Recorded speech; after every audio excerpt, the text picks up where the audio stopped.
বিপ্লবী শুভেচ্ছা। ত্রয়োদশ জাতীয় সংসদ নির্বাচন আসন্ন।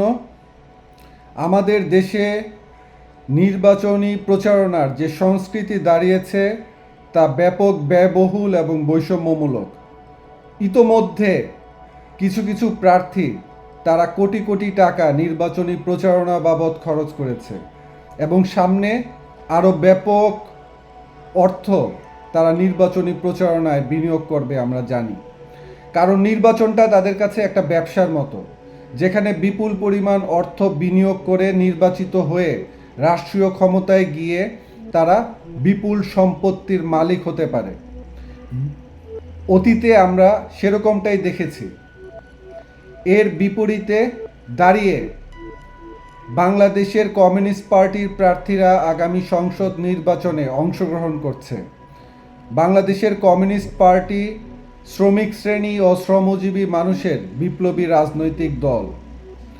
আমরা আগামী সংসদ নির্বাচন উপলক্ষে শুধু মানুষের কাছে ভোট চাইতেই যাব না, আমরা তাদেরকে আহ্বান জানাবো এই নির্বাচনে যে ব্যয়, সেই ব্যয় বহনে তারা যাতে অংশগ্রহণ করে।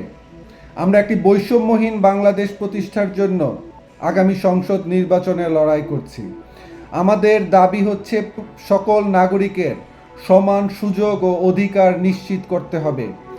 সবার জন্য মানসম্মত শিক্ষা এবং স্বাস্থ্য সুবিধা নিশ্চিত করতে হবে। তাই আমরা ভোটারদেরকে আহ্বান জানাচ্ছি, আমাদের এ দাবি মূলত আপনাদেরই দাবি। বৈষম্যহীন বাংলাদেশ প্রতিষ্ঠার যে লড়াই, সে লড়াই সাধারণত এদেশের কৃষক, শ্রমিক, মেহনতি মানুষের সংগ্রাম, সাধারণ মানুষের সংগ্রাম, যারা ক্ষুদ্র ব্যবসায়ী, ক্ষুদ্র চাকরিজীবী, তাদের সংগ্রাম।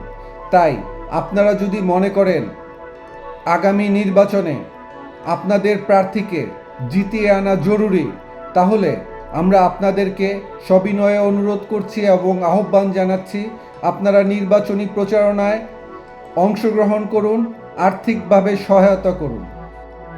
আপনাদের সহায়তা একটি বৈষম্যহীন বাংলাদেশ গঠনের লক্ষ্যে যে সংগ্রাম, সেই সংগ্রামকে অগ্রসর করে নিয়ে যাবে।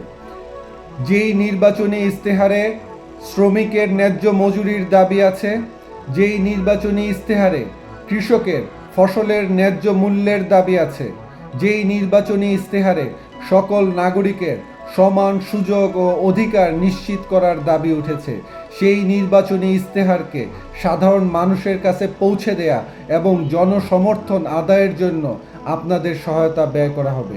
আপনাদেরকে অশেষ ধন্যবাদ।